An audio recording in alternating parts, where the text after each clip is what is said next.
انسان جیسا بھی ہو، جو کوئی کام بھی کرتا ہو، اس کے سوا کہ وہ حرام کھاتا ہو، حرام کماتا ہو، تو اس کے علاوہ اگر انسان جس طرح بھی کام کرنا چاہتا ہے تو وہ اللہ کا ولی، اللہ کا دوست بن سکتا ہے۔ تو اس کے لیے بہت بڑے بڑے کام کرنے کی ضرورت نہیں ہے۔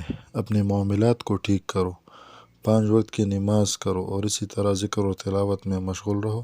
انشاءاللہ اللہ جل شانہ کی تعلق حاصل کرنا اتنا مشکل کام نہیں ہے۔ اور اللہ جل شانہ کا تعلق کسی عہدے پر نہیں ہے، کسی منصب پر نہیں ہے، پیسوں پر نہیں ہے، گھر پر نہیں ہے، دولت پر نہیں ہے، اولاد پر نہیں ہے۔ اللہ جل شانہ کی تعلق ہر کسی کو حاصل ہوتی ہے، لیکن جو اس کا طلبگار ہو۔ ایک بادشاہ گزرا ہے، اس کے زمانے میں حضرت خواجہ قطب الدین بختیار کاکی رحمۃ اللہ علیہ، دہلی میں اس کا مزار بھی ہے، قطب مینار کے قریب۔ یہ بہت بڑا اللہ کا ولی گزرا ہے۔ جب یہ وفات ہوا تو لوگ بہت زیادہ اس کے جنازے میں شامل ہوئے اور بڑے دور دور سے لوگ آئے اور بہت زیادہ رش لگا ہوا تھا اس کے جنازے میں۔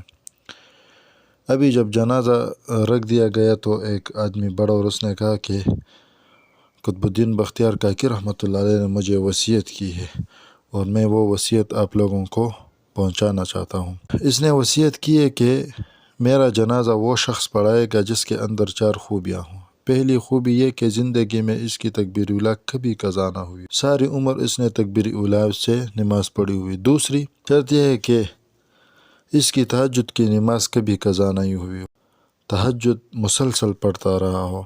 اور تیسری کہ اس نے کبھی غیر محرم پر کبھی بری نظر نہیں ڈالی۔ اور چوتھی کہ اتنا عبادت گزار شخص ہوگا کہ کبھی عصر کی جو سنتیں ہیں عصر کی نماز سے پہلے وہ بھی قضا نہیں کی ہوگی۔ ابھی جب یہ شرائط سارے مجمع کے سامنے رکھ دی گئی تو اب کون بڑھنے کے لیے آگے بڑھے گا؟ کس میں یہ 4 خوبیاں ہوگی؟ جب بہت وقت گزرا تو ایک شخص آگے بڑھا اور وہ شخص وقت کا بادشاہ تھا۔